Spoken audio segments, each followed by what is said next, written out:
Chapter 12, The Attack by Fire. Sun Tzu said, "There are 5 ways of attacking with fire. The first is to burn soldiers in their camp. The second is to burn stores. The third is to burn baggage trains. The fourth is to burn arsenals and magazines. The fifth is to hurl dropping fire amongst the enemy." 2. In order to carry out an attack, we must have means available. The material for raising fire should always be kept in readiness. 3. There is a proper season for making attacks with fire and special days for starting a conflagration. The proper season is when the weather is very dry. The special days are those when the moon is in the constellations of the sieve, the wall, the wing, or the crossbar. For these 4 are all days of rising wind. 5. In attacking with fire, one should be prepared to meet 5 possible developments. 6. 1. When fire breaks out inside the enemy's camp, respond at once with an attack from without. 7. 2. If there is an outbreak of fire, but the enemy's soldiers remain quiet, bide your time and do not attack. 8. 3.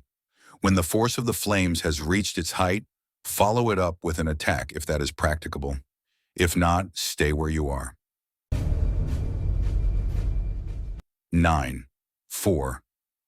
If it is possible to make an assault with fire from without, do not wait for it to break out within, but deliver your attack at a favorable moment.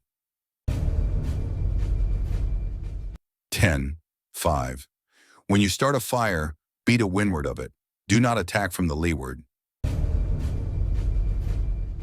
11. A wind that rises in the daytime lasts long, but a night breeze soon falls. 12. In every army, the 5 developments connected with fire must be known, the movements of the stars calculated, and a watch kept for the proper days. 13. Hence, those who use fire as an aid to the attack show intelligence. Those who use water as an aid to the attack gain an accession of strength. 14. By means of water, an enemy may be intercepted, but not robbed of all his belongings. 15. Unhappy is the fate of one who tries to win his battles and succeed in his attacks without cultivating the spirit of enterprise, for the result is waste of time in general stagnation. 16. Hence the saying, "The enlightened ruler lays his plans well ahead. The good general cultivates his resources." 17. Move not unless you see an advantage. Use not your troops unless there is something to be gained. Fight not unless the position is critical. 18. No ruler should put troops into the field merely to gratify his own spleen. No general should fight a battle simply out of pique. 19. If it is to your advantage, make a forward move. If not, stay where you are. The 20th, anger may in time change to gladness. Vexation may be succeeded by content. 21. But a kingdom that has once been destroyed can never come again into being, nor can the dead ever be brought back to life. 22. Hence the enlightened ruler is heedful, and the good general full of caution. This is the way to keep a country at peace and an army intact.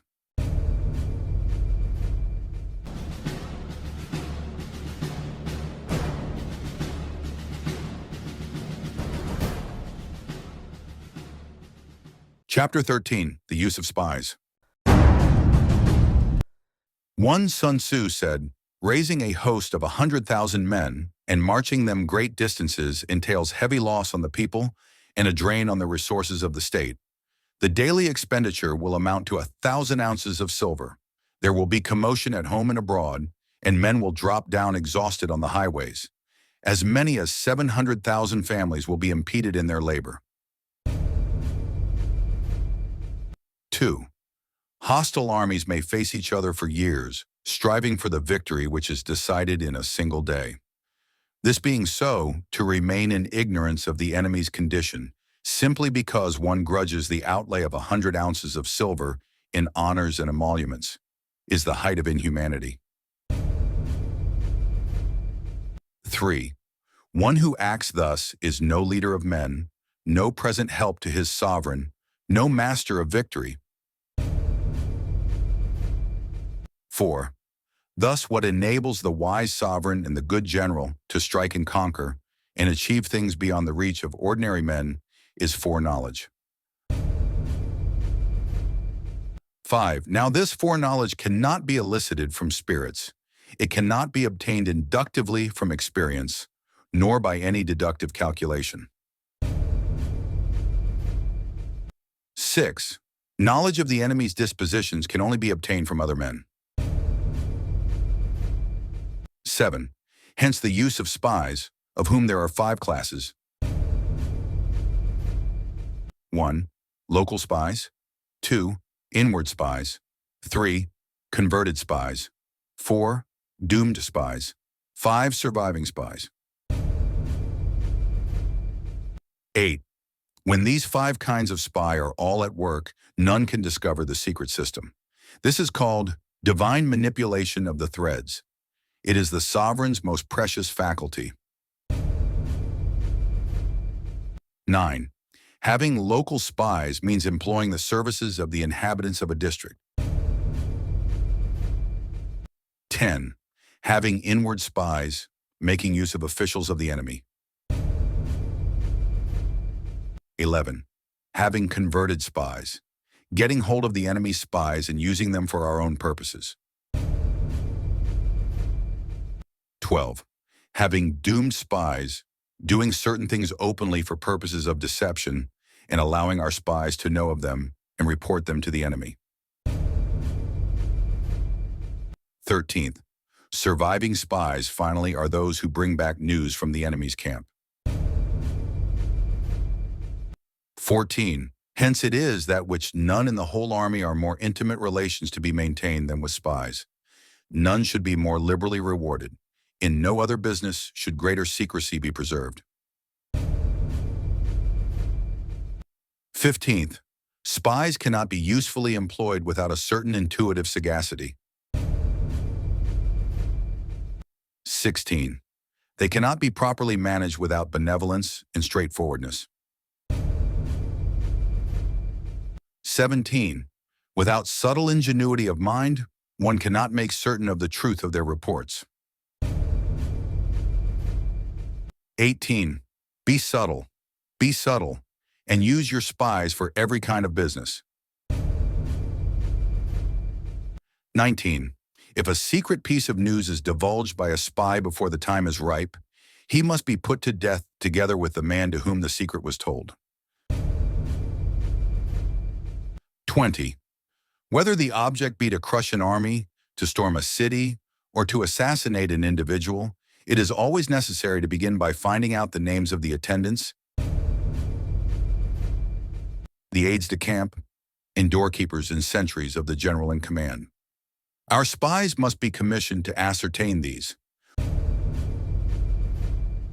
21. The enemy's spies who have come to spy on us must be sought out, tempted with bribes, led away, and comfortably housed. Thus they will become converted spies and available for our service. 22. It is through the information brought by the converted spy that we are able to acquire and employ local and inward spies. 23rd. It is owing to his information, again, that we can cause the doomed spy to carry false tidings to the enemy. 24th. Lastly, it is by his information that the surviving spy can be used on appointed occasions. 25.